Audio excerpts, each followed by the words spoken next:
बिस्मिल्लाहिर्रहमानिर्रहीम अस्सलाम वालेकुम। Chapter number 1 fundamentals of chemistry will study and start. इसमें जो हमारा फर्स्ट चीज़ अंडर कंसिडरेशन अंडर स्टडी है we is definition of chemistry. Chemistry की डेफिनेशन क्या है, तो आज हम सबसे पहले इसके बारे में बात करेंगे। केमिस्ट्री की डेफिनेशन अभी है क्या, द ब्रांच ऑफ साइंस, ये साइंस की ऐसी ब्रांच है which deals with the composition structure properties and reactions of matter. क्योंकि मैटर के कॉम्पोजिशन, मैटर की कॉम्पोजिशन क्या है, उसका स्ट्रक्चर किस तरह होगा, प्रॉपर्टीज और रिएक्शन इसके बाद। अब मैटर, सबसे पहली बात वो क्या है, मैटर ऐसी चीज़, everything that has mass and occupies space is called as matter। हर वो चीज़ जिसका कोई वज़न हो, मैस हो और वो जगह घेरती है, उस चीज़ को आप क्या बोलते हो, मैटर। इसमें हम मैटर की कॉम्पोजिशन के, मैटर की कॉम्पोजिशन क्या होगी, उसके अंदर कंपोनेंट्स क्या होंगे, किन किन चीज़ों पे वो मुश्तमिल है। For example NaCl, common salt, नमक, इज़ अ मैटर। अब उसकी कॉम्पोजिशन क्या है, उसके कंपोनेंट्स क्या क्या हैं, तो NaCl के कंपोनेंट्स हैं दो, sodium NaCl, chlorine, that is example. उसके बाद मैटर का स्ट्रक्चर, उसकी स्ट्रक्चर क्या है, उसकी स्ट्रक्चरल फार्मूला, वो स्ट्रक्चर कौन सा एग्जिबिट करता है, वो स्क्वायर की तरह है, लाइक अ ट्रायंगल, वो किस तरह का है, क्रिस्टल स्ट्रक्चर है, मॉर्फस है, किस तरह को वो लाइक करता है, ये हम चीज़ें देखते हैं। प्रॉपर्टीज, उसकी प्रॉपर्टीज क्या है, फिजिकल प्रॉपर्टीज, केमिकल प्रॉपर्टीज का बॉइलिंग पॉइंट क्या है, मैग्नेटिक पॉइंट क्या है, वो reactions and reactions of matter, वो रिएक्शंस किस तरह के शो करता है, उनकी स्पीड क्या होती है, और कौन सी कंडीशन पे हो सकता है, कौन से टेम्परेचर प्रेशर पे हो सकते हैं। ये हम जिस ब्रांच में स्टडी करते हैं इट इज़ कॉल्ड केमिस्ट्री। और ये it deals with every aspect of our life, और ये हमारी ज़िंदगी की हर एक एस्पेक्ट से डील करते हैं। बेशक आप इसकी एग्जांपल, इसकी डेफिनेशन यहाँ तक भी कर सकते हैं, because that is not a section part. उसके बाद next, branches of chemistry. Chemistry की शाखें, ब्रांचेस कौन कौन सी हैं। अभी केमिस्ट्री की अप्रोक्सीमेटली 8 ब्रांचेस हैं केमिस्ट्री की, namely physical, organic, inorganic and different chemistry. हम आगे इसको देखते हैं। जो सबसे पहली ब्रांच है वो है फिजिकल केमिस्ट्री। फिजिकल केमिस्ट्री भी एक ब्रांच है साइंस, केमिस्ट्री की, साइंस की ब्रांच है केमिस्ट्री। केमिस्ट्री की आगे से ब्रांच है फिजिकल केमिस्ट्री, एक उसकी ब्रांच है which deals with relationship between composition and physical properties of matter, जो कि डील करती है, किस चीज़ पे डील करती है, इसमें हम क्या स्टडी करते हैं, वो हम डील करते हैं रिलेशनशिप, ताल्लुक, composition and physical properties of matter, के मैटर की कॉम्पोजिशन का उसकी फिजिकल प्रॉपर्टीज के साथ क्या ताल्लुक है, कि हम मैटर की कॉम्पोजिशन चेंज करने से, उसके कंपोनेंट्स को तब्दील करने से, कम ज़्यादा करने से, उसकी properties, physical properties, boiling point, melting point, density, इन चीज़ों में क्या फ़र्क पड़ता है, ये हम देखते हैं। Along with the changes in, then उसमें तब्दीलियाँ, चेंजेस क्या आते हैं, ये भी हम चीज़ जो है वो देखते हैं। आगे उसकी जो है वो एक्सप्लेनेशन है, डेफिनेशन, ये बस यहाँ तक। उसके बाद सेकंड इसकी जो ब्रांच है वो है ऑर्गेनिक केमिस्ट्री। ऑर्गेनिक केमिस्ट्री में हम स्टडी करते हैं covalent compounds of carbon and hydrogen, carbon और हाइड्रोजन के कोवलेंट कंपाउंड्स को। कोवलेंट कंपाउंड्स ऐसे कंपाउंड जिनके अंदर कोवलेंट बॉन्ड होता है, ऐसे कंपाउंड्स को आप लोग बोलते हैं कोवलेंट कंपाउंड्स। तो इस ब्रांच में हम कार्बन और हाइड्रोजन पे मुश्तमिल, जो कि कार्बन और हाइड्रोजन पे ही मुश्तमिल जो कोवलेंट बॉन्ड्स हैं, उनको हम स्टडी करते हैं। और कार्बन और हाइड्रोजन के कोवलेंट बॉन्ड्स को का एक सेकंड नाम भी होता है हाइड्रोकार्बन्स। हाइड्रोकार्बन्स ऐसे कंपाउंड जिनमें हाइड्रोजन और कार्बन हो, उनको बोलते हैं हम हाइड्रोकार्बन्स। तो कार्बन और हाइड्रोजन के कोवलेंट कंपाउंड, यानी कि कंपाउंड के सेकंड नेम हाइड्रोकार्बन्स भी है, और उनके डेरिवेटिव्स, उनके आगे कंपाउंड्स क्या क्या है वो भी हम देखते हैं। अब हाइड्रोकार्बन, उसके डेरिवेटिव की क्या एग्जांपल हो सकती है। हाइड्रोकार्बन हम जो है वो आगे जाके वो will study in next classes, हम आगे जाके देखेंगे। Hydrocarbons for example, hydrocarbon for example है आपके पास मीथेन, तो उसका डेरिवेटिव होगा, डेरिवेटिव कैसे बनाते हैं आप, एक हाइड्रोजन निकाल के उसी जगह कोई और एलिमेंट आप लगा सकते हैं। ये जो एग्जांपल है आपके सिलेबस में शामिल नहीं है, आप इसको समझ सकते हैं। आप बेशक इसको जो है वो कोट ना करें, जो है वो एज एन एग्जांपल अपने एग्जाम्स में लिखने के लिए, बट इसको समझ लीजिए कि डेरिवेटिव से क्या मतलब है। Hydrocarbon for example methane, CH4, derivative किसी हाइड्रोकार्बन का कैसे बना सकते हैं, उसमें हाइड्रोजन अगर आप निकाल के उसकी जगह कोई भी न्यू एटम लगा दें, वो उसका डेरिवेटिव बन गया। फॉर एग्जाम्पल मीथेन क्या होता है, CH4, उसकी जगह अगर आप हाइड्रोजन की जगह Cl लगा दें तो बन जाएगा CH3, कार्बन हाइड्रोजन 3 और Cl, मिथाइल क्लोराइड, तो उसका डेरिवेटिव होगा। तो उसके आगे कंपाउंड हम जो है वो बना सकते हैं। वो जो उस हाइड्रोकार्बन के आगे कंपाउंड होते हैं उन्हें हम बोलते हैं डेरिवेटिव्स। तो इनमें हम हाइड्रोकार्बन्स और डेरिवेटिव्स उसके क्या है, उसको ऑर्गेनिक केमिस्ट्री में हम देखते हैं, स्टडी करते हैं। उसके बाद थर्ड है इनऑर्गेनिक केमिस्ट्री। इनऑर्गेनिक केमिस्ट्री वो केमिस्ट्री जिसमें हम हाइड्रोकार्बन्स और उनके डेरिवेटिव्स को निकाल के बाकी तमाम के तमाम जो एलिमेंट्स हैं और कंपाउंड्स को इस ब्रांच में स्टडी करते हैं। मतलब ऑर्गेनिक केमिस्ट्री में हम स्टडी करते हैं हाइड्रोकार्बन्स, उसके डेरिवेटिव्स। इन इनऑर्गेनिक केमिस्ट्री में जो ऑर्गेनिक केमिस्ट्री काम करती है, हाइड्रोकार्बन्स और उनके डेरिवेटिव्स को निकाल के जो बाकी उसके अलावा तमाम एलिमेंट्स और उनके कंपाउंड्स हैं, उनको हम जिस ब्रांच में स्टडी करते हैं वो है इनऑर्गेनिक केमिस्ट्री। इसके एप्लीकेशंस भी बहुत हैं, ग्लास में, सीमेंट में, साइड सकते हैं। ऑर्गेनिक्स इनऑर्गेनिक कंपाउंड्स है, ये इनऑर्गेनिक केमिस्ट्री में हम देखते हैं। बायोकेमिस्ट्री, बायोकेमिस्ट्री एक ऐसी केमिस्ट्री की ब्रांच है जिसमें हम in which we study structure, composition and chemical reaction of substances found in living organisms।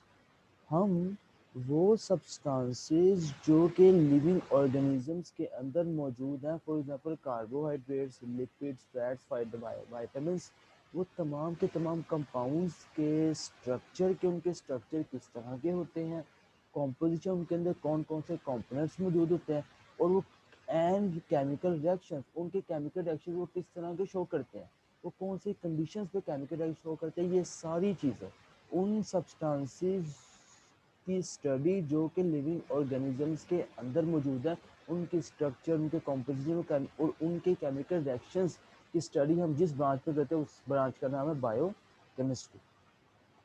और इसके फूड इंडस्ट्री में, फार्मास्यूटिकल इंडस्ट्री में इसके बहुत ज़्यादा इस्तेमाल हैं।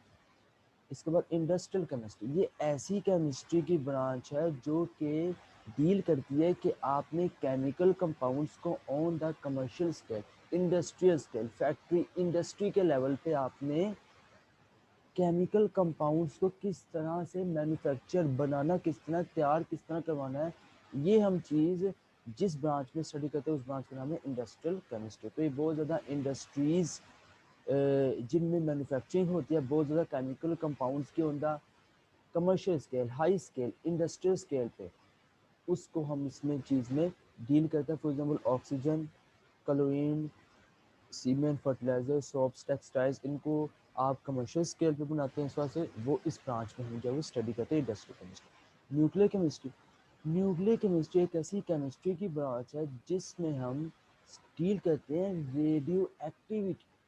रेडियो एक्टिविटी कहते हैं, ये ऐसा प्रोसेस है, सबसे पहले रेडियो एक्टिविटी शो करते हैं रेडियो एक्टिव कंपाउंड्स।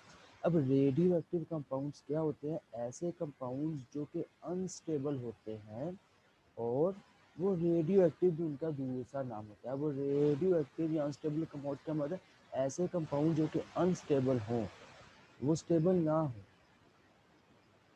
वो अपने आप को किसी स्टेबल फॉर्म में कन्वर्ट करने के लिए अपने आप को ब्रेक करे कि किसी स्टेबल फॉर्म में कन्वर्ट करें, और इसके दौरान वो कुछ रेज एमिट करें। इस प्रोसेस को आप बोलते हो रेडियो एक्टिविटी। ये रेडियोटिव एलिमेंट्स शो करवाते हैं, रेडियोटिव कंपाउंड शो करवाते हैं। तो ये ब्रांच रेडियो एक्टिविटी के से डील करते हैं कि वो क्या होती है, कौन कौन से कंपाउंड उसे रिप्रेजेंट करते हैं। न्यूक्लियर प्रोसेसेस, न्यूक्लियर प्रोसेसेस के साथ ये डील करती है। न्यूक्लियर प्रोसेसेस मतलब कि फ्यूजन रिएक्शंस, फिशन रिएक्शंस, उनके साथ डील करती है।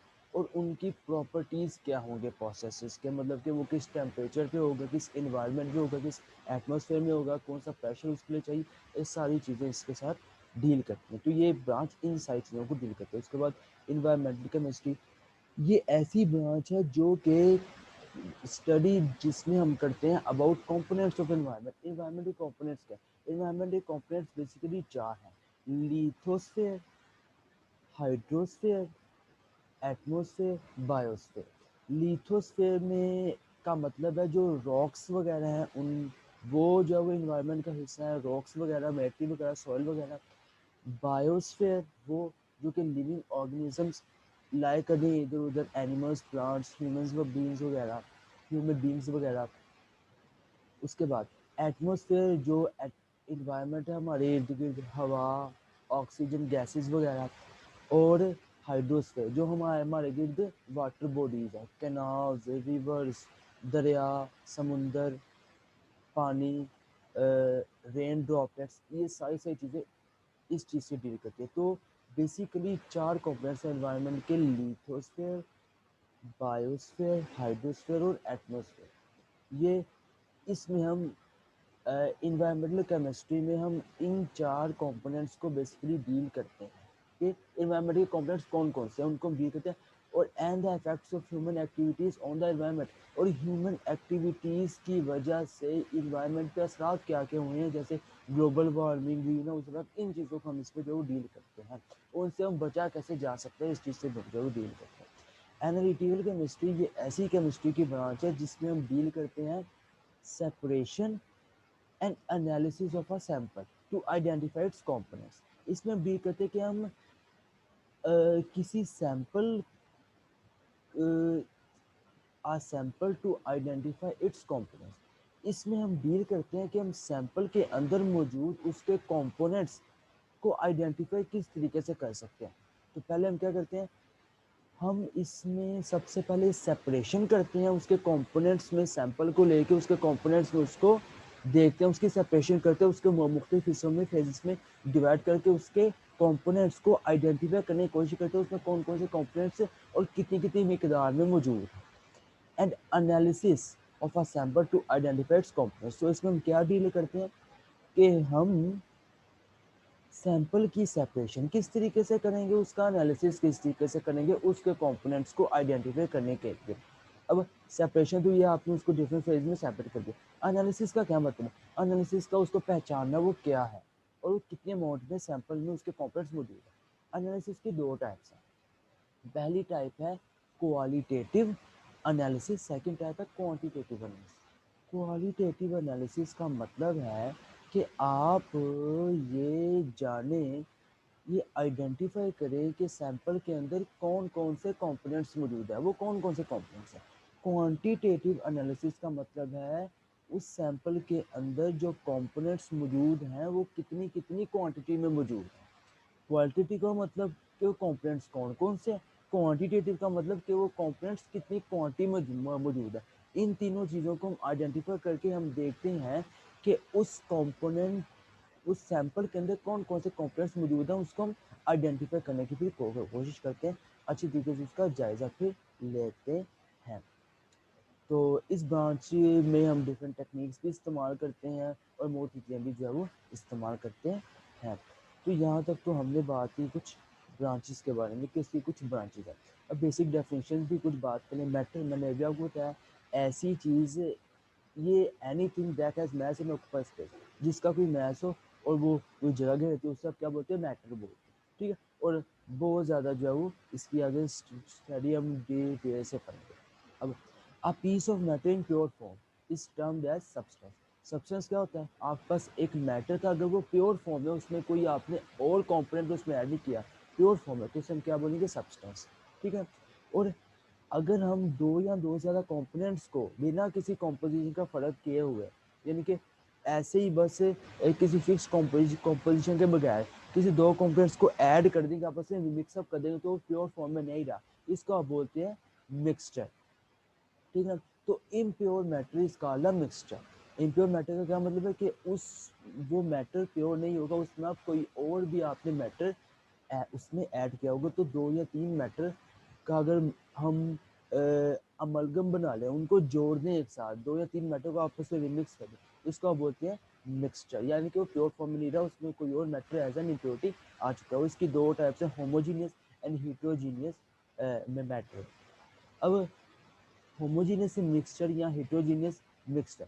होमोजीनियस मिक्सचर ऐसा मिक्सचर जिसकी कॉम्पोजिशन थ्रू आउट सेम हो, ऐसे मिक्सचर को आप क्या बोलते हैं, होमोजीनियस। हेटेरोजीनियस, होमो का मतलब होता है सेम, हेटेरो का मतलब होता है डिफरेंट, और जीनियस का मतलब कॉम्पोजिशन। अब होमोजीनियस मतलब ऐसा मिक्सचर जिसकी कॉम्पोजिशन थ्रू आउट सेम हो, होमो हो, सेम हो, यूनिफॉर्म, उसे आप बोलते हैं होमोजीनियस मिक्सचर। इस आगे डिटेल हम अच्छी तरीके से पढ़ेंगे अभी मिक्सचर के टॉपिक में, ये बस उसकी ब्रीफली ओवरव्यू है। और होमोजीनियस मिक्सचर क्या होता है कि आपकी मिक्सचर में थ्रू आउट कॉम्पोजिशन सेम है। हेटेरोजीनियस मिक्सचर आपकी मिक्सचर में थ्रू आउट कॉम्पोजिशन सेम नहीं है, थोड़ा बहुत फर्क है बीच में। उसके बाद प्रॉपर्टीज की दो टाइप्स है, chemical properties and physical properties. Physical properties जो कि डील करती हैं physical state of substance, substance की फिजिकल स्टेट कौन सी है, उस चीज़ को जो प्रॉपर्टीज डील करते हैं उसे आप बोलते हैं फिजिकल प्रॉपर्टीज। यानी कि फिजिकल प्रॉपर्टीज डिपेंड करें कि सब्सटेंस की स्टेट क्या है। अगर उसकी स्टेट हो सॉलिड तो प्रॉपर्टीज डिफरेंट हो, लिक्विड हो प्रॉपर्टीज डिफरेंट हो, स्टेट गैस हो तो प्रॉपर्टीज डिफरेंट। तो हम देखते हैं फॉर एग्जांपल बॉइलिंग पॉइंट, अगर वाटर फॉर एग्जांपल सॉलिड है उसका बॉइलिंग पॉइंट डिफरेंट होगा, लिक्विड है उसका बॉइलिंग पॉइंट डिफरेंट होगा, वाटर गैस वेपर फॉर्म में आ गया, स्टीम की फॉर्म में आ गया तो उसका बॉइलिंग पॉइंट डिफरेंट होगा। तो यहाँ बॉइलिंग पॉइंट क्या होगा, फिजिकल प्रॉपर्टी को इस तरह colour, smell, taste, hardness, melting point, boiling point, सारे क्या है फिजिकल प्रॉपर्टीज है। और केमिकल प्रॉपर्टीज वो प्रॉपर्टीज जो कि कंपोजिशन ऑफ सब्सटेंस पे डिपेंड करे, यानी कि सब्सटेंस की कंपोजिशन क्या है। अगर सब्सटेंस कंपोजिशन ज़्यादा हो उसमें कंपोनेंट्स, हम कंपोजिशन क्या मतलब है कंपोनेंट्स, अगर हम एक सब्सटेंस के कंपोनेंट्स हम कम ज़्यादा करें उनके अमाउंट तो ये प्रॉपर्टीज हो जाए चेंज।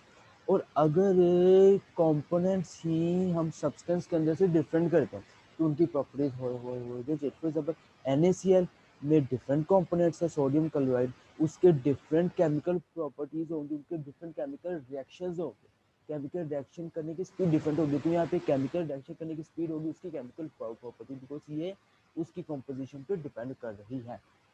और इस तरीके से अगर आप NaCl देखेंगे उसकी केमिकल रिएक्शंस करने की एबिलिटी डिफरेंट है। और इस तरह अगर आप बेरियम क्लोराइड, आपने बेरियम चेंज कर दिया, सोडियम की जगह बेरियम ऐड कर दिया, बेरियम क्लोराइड की प्रॉपर्टीज़, केमिकल रिएक्शन करने की एबिलिटी और केमिकल प्रॉपर्टीज़ डिफरेंट है। तो ये प्रॉपर्टीज़ डिपेंड करती हैं किसी सब्सटेंस की कंपोजिशन के ऊपर, और किसी सब्सटेंस की कंपोजिशन पे ये केमिकल प्रॉपर्टीज़ डिपेंड करती हैं। और केमिकल प्रॉपर्टीज़ आम तौर पे आप उन्हें कहते हो केमिकल रिएक्शंस, कि कोई सब्सटेंस केमिकल रिएक्शन किस तरह कर रहा है, उस चीज़ को आप बेसिकली केमिकल प्रॉपर्टीज़ आमतौर पे कह सकते हो। तो इसकी दो टाइप थी, इसकी हायरार्की इससे जो बयान की हुई है। और उसके बाद एलिमेंट, इसके बाद हम स्टार्ट करेंगे। So element I will teach element topic in the next lecture. So अगर आपको मेरी वीडियो को पसंद है तो इसको लाइक ज़रूर कीजिएगा और कमेंट सेक्शन में अपनी राय के साथ ज़रूर कीजिएगा। अल्लाह हाफिज़।